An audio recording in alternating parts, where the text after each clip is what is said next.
Hi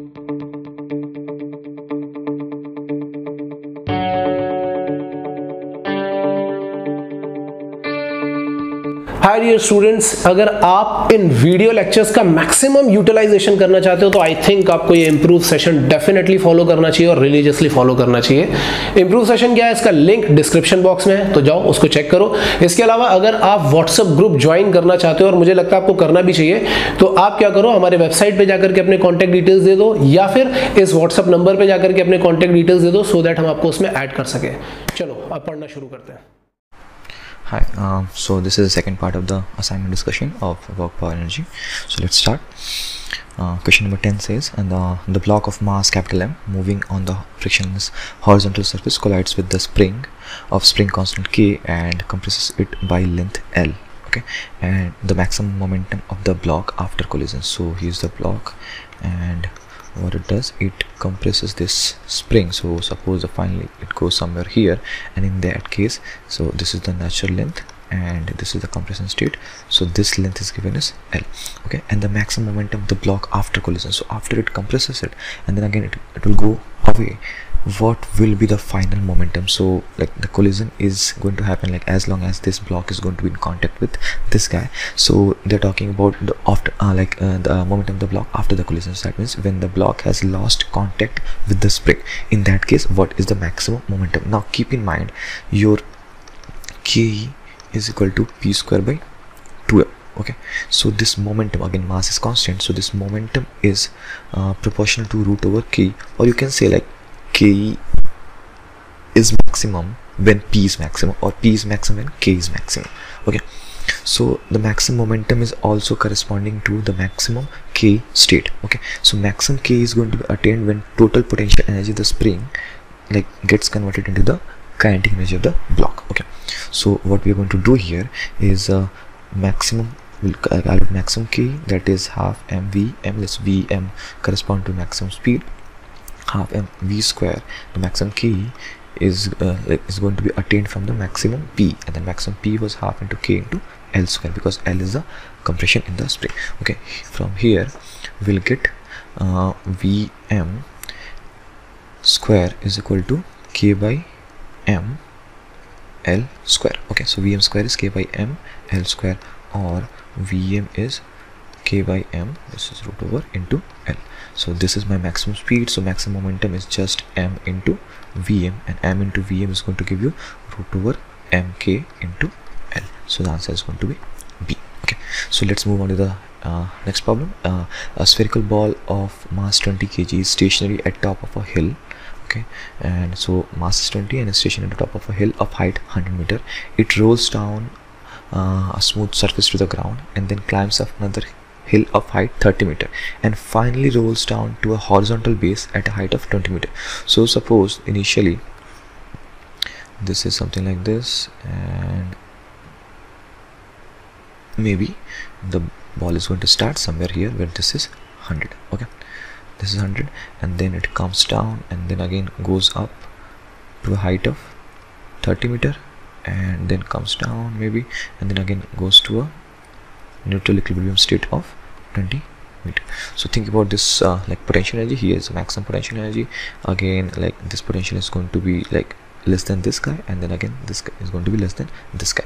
So initial state is here and this is your final state. Okay, so velocity attained by the ball, the only thing that is doing work, since the surface is smooth, the only force that is doing work is the gravitation force. Okay, so in this case work done by gravitation, again everything else is going to be 0, so work done by gravitation is basically delta K, and work done by gravitation, you can think about it, this is going to be positive since the body is like undergoing a vertical displacement of 80 meter. So work done by gravity is going to be m into g into this h, m into g into h, and is equal to delta K. So delta K is half m v square minus half m v square at t is equal to 0, since I'm releasing at rest, so K E I goes to 0, and this is K F. So from here I'll get mm get cancelled out, and I'm talking about the v square. V square is 2g h, or v square v is root over 2g h. Just put the value 2 into g into an h is 80, so this comes out to be like root over 1600, and that is 40 meter per second. So this is the answer. So let's move on to the next set of problems.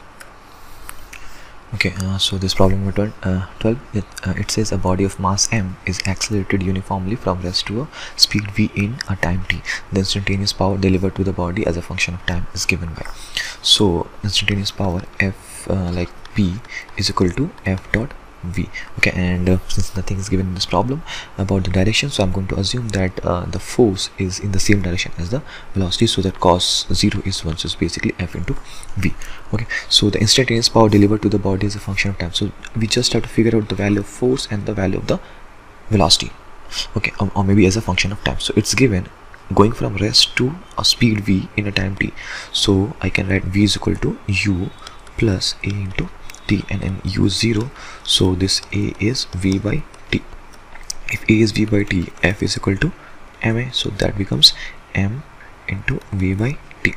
Okay, and again this v can be written as v is equal to u plus at, v is equal to u plus a t, and this is general v. Okay, and acceleration is given as this specific v, this v.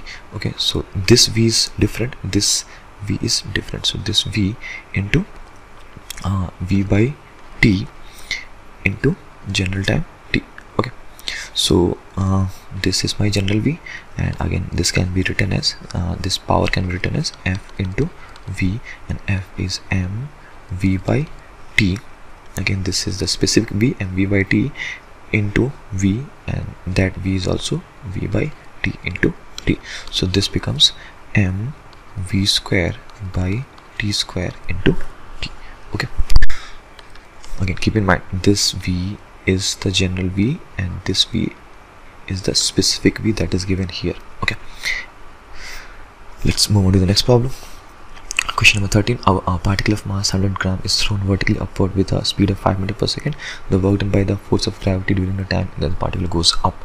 Okay, so just calculate how much distance is going to travel, like the maximum distance traveled by this body or maximum vertical displacement, and just use m into g into h with a negative sign since the body is going up and work force is going to be downward. So again this is very trivial, so I'm not going to do it. It's like m has to be converted into kg. Speed is 5 meters per second, so you can use v square is equal to u square minus 2g h, and from that vertical velocity is going to be 0 final, so u square is going to be 25 square, 25 is going to be 2 into 10 into h. Okay, from there you can calculate h and just put that value of h here with a negative sign, and 100 is going to be 0.1 kg. Okay, so let's move on to the next set of problems. Okay, these are the final bits. When a rubber band is stretched by a distance x, it exerts a restoring force of magnitude F is equal to Ex plus Bx square. When where A and B are constant, the work done in stretching the unstretched rubber band by distance L. So this is basically like simply using F dot dx going from some like lower limit to some upper limit L. Okay, so F dot dx, again that angle is not given, so I'm going to assume it's going to be 0.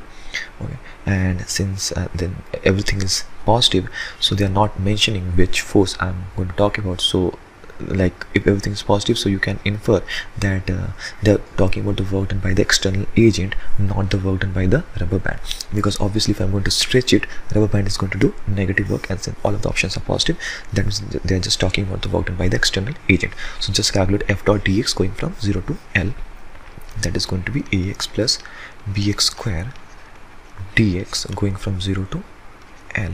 So this is going to give me A x square by 2 plus b x cubed by 3 going from 0 to L is a l square by 2 plus b l cubed by 3. So I have this answer, option number C. Okay, a l square by 2 plus b l cubed by 3. Okay, let's move on to the next problem. A person trying to lose weight by burning fat lifts a mass of 10 kg up to a height of 1 meter 1000 times. Okay, so there is this mass and it is being lifted to a height, suppose P, the point P, and that height is 1 meter and this mass is 10 kg. Okay, so assume that the potential energy lost each time he lowers the mass is dissipated. So like whenever I'm talking about like going up and then coming back to point P dash, that decrease in potential you don't have to consider, that is basically lost. Okay, and how much fat will he use up considering the work done only when the weight is lifted up? Okay, fat supplies 3.8 into 10 to the power 7 joules of energy. Okay, some stuff is given, and 20% efficiency rate, and take 9 G is equal to 9.8. okay, so work done by the guy, okay, is only done when it's going to go up. When it's coming down, you don't have to consider that work done. It's basically coming like as per the gravity, and that work done is 0. Okay, so there is no work done. This is given here. Assume that the potential energy lost and work done only when the weight is lifted up, so you don't have to consider the work done by the guy when it's coming down. Okay, so going up by a distance of 1 meter and picking up a mass of 10 kg 1000 times, the total work done is going to be m into g into h into 1000. Okay, suppose this is the work done, so this much energy is required by the guy. Okay, and it in turn by the fat that is inside the guy. Okay, so this is going to be the like energy required, and suppose n kg of fat is being burnt, so n kg into, and per kg I'm getting 3.8 into 10 to the power 7, 3.8 into 10 to the power 7, and again this is not happening at 100% efficiency rate, so it's happening at a 20% efficiency rate. So only 20% of this fat is going to be converted into the mechanical energy counterpart. Okay, so I'm just going to multiply by 0.2. okay, so 10 m into g into h into 1000 times I'm taking it up, and this is the n kg of the mass required, or the fat required, and per kg the energy output of the fat 3.8 into 10 to the power 7 into 0.2. If I'm going to solve it, I'll get n is equal to 12.89 into 10 to the power minus 3 kg. Okay, so this concludes our work power energy problem solving session from the archives portion, and that was basically your assignment. I'll see you in the next video, where I'll talk about the chapter collision and momentum conservation and stuff. Okay, so stay tuned. Thank you.